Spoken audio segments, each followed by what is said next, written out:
की यंग एजमध्ये आजकाल कॅन्सर्स व्हायला लागलेले आहेत.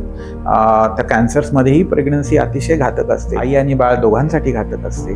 सो काही आजारांमध्ये आईच्या जीवाला धोका होऊ शकतो, काही आजारांमध्ये बाळामध्ये व्यंग निर्माण होऊ शकतं किंवा बाळामध्ये बाळाचे इवन जीव जाऊ शकतो. अशा आजारांमध्ये मात्र आपल्याला IVF टाळावं, IVFचा मोह करू नये, अडॉप्शनचा उपाय करावा.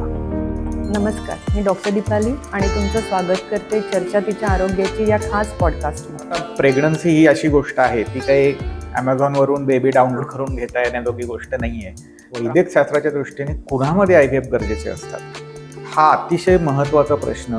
आजकाल जे खूप प्रमाण वाढलेलं आहे ते म्हणजे इंडोमेट्रिओसिस. की IVF ट्रॅपमध्ये लोक अडकतात किंवा काय? हा IVF ट्रॅप म्हणजे नक्की काय?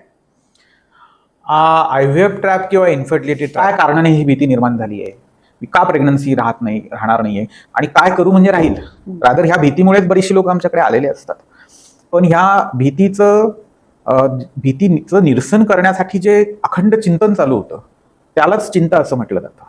सो मनाविरुद्ध घडण्याची शक्यता किंवा तशी परिस्थिती निर्माण होते त्यावेळेला जी हेल्पलेसनेस येते त्यालाच आपण स्ट्रेस म्हणतो. सो भीती, चिंता, ताण तुमच्या मनाचा ताबा घेतात ज्या वेळेला तुम्ही खूप ॲग्रेसिव्ह ट्रीटमेंटकडे जायला लागतो. हा इन्फर्टिलिटी ट्रॅप आहे. जोपर्यंत तुम्ही त्या ट्रॅपमधून बाहेर पडत नाही, मेंटली तो कुठेतरी ब्रेक करायला लागतो, तोपर्यंत प्रेग्नन्सी अवघड आहे. त्यामुळे ट्रीटमेंट देताना टप्प्याटप्प्याने उपचार करावेत. आधी कमी खर्ची, कमी त्रासदायक, कमी वेळ द्यायला लागतील असे उपचार आधी करावेत, ज्याला सक्सेस रेट चांगला आहे. सगळे उपचार फेल झाले तर आहे ना IVF, कुठे पळून जाणार आहे. शेवटी IVFला जा, नाही जर झालं तर.